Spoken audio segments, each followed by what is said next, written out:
SNTV Online. Huu ni wakati wetu. Kama mzalendo namba 1 wa nchi yetu. Kwa hiyo hapa naomba nimpigie simu, tusikie neno kutoka kwake, tumsikilize, alafu mambo mengine yaendelee. Nimpigie nisimpigie? Hebu present. Salamu alaykum Mheshimiwa Rais. Mheshimiwa Rais, kwa heshima na taadhima, kwanza naomba nijitambulishe, manake leo kwa furaha pengine hujanijua.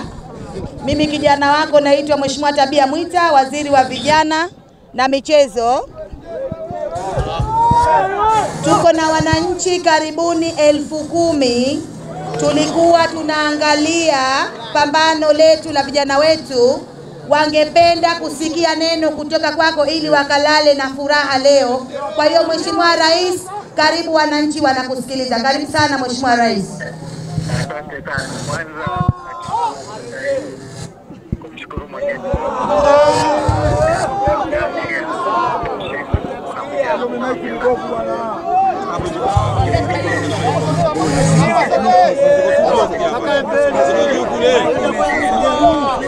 na hili linaonyesha kwamba nchi yetu kuna vipaji vikubwa na tutaendeleza vijana hawa. Sasa Watatu, ninawashukuru tu wananchi wote waliotunga mkono pamoja kuangalia pambano hili, na kwa kweli vijana wetu hawakutuangusha. Sasa zile ahadi zetu tulizozitoa pale pale, jumla ya matoli yanayopatikana ni 5 sasa kama tulivyoahidi.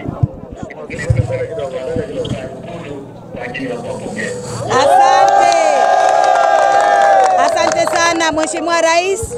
Tunakushukuru kwa ushirikiano wako, lakini tunakushukuru kwa kuhakikisha kwamba wewe ndio uliohakikisha timu imesafiri, imekwenda na wananchi hapa wanakusikia. Nimewaambia kwamba wewe pesa zote ndio uliyetoa kwa sababu ndio jukumu lako na umelibeba, na nimewahakikishia kwamba under 18 watakaposafiri kwenda Kenya pia utatoa fedha zote. Kwa hiyo naomba kidogo uhakikishie wananchi wasije wakaona nimewadanganya Mheshimiwa Rais. Wananchi wote wana wasiwasi hayo, kama tulivyokubaliana tutaendelea kuipa support timu zetu zote ili waendelee kufanya vizuri, na kwa kweli hatujajuta kuwasaidia kwa sababu wametuma matokeo. Sawa sawa. Basi Mheshimiwa Rais, tukutakie jioni njema, tukutakie ushindi mwema, na inshallah tutaonana Ikulu kuja kudoea ubwabwa na timu yetu. Asante sana Mheshimiwa Rais, tunakushukuru sana. Asante sana. Subscribe, bonyeza alama ya kengele kupata habari nyingine kama hizi. Pia usisahau kulike na kushare. SNTV Online. Huu ni wakati wetu.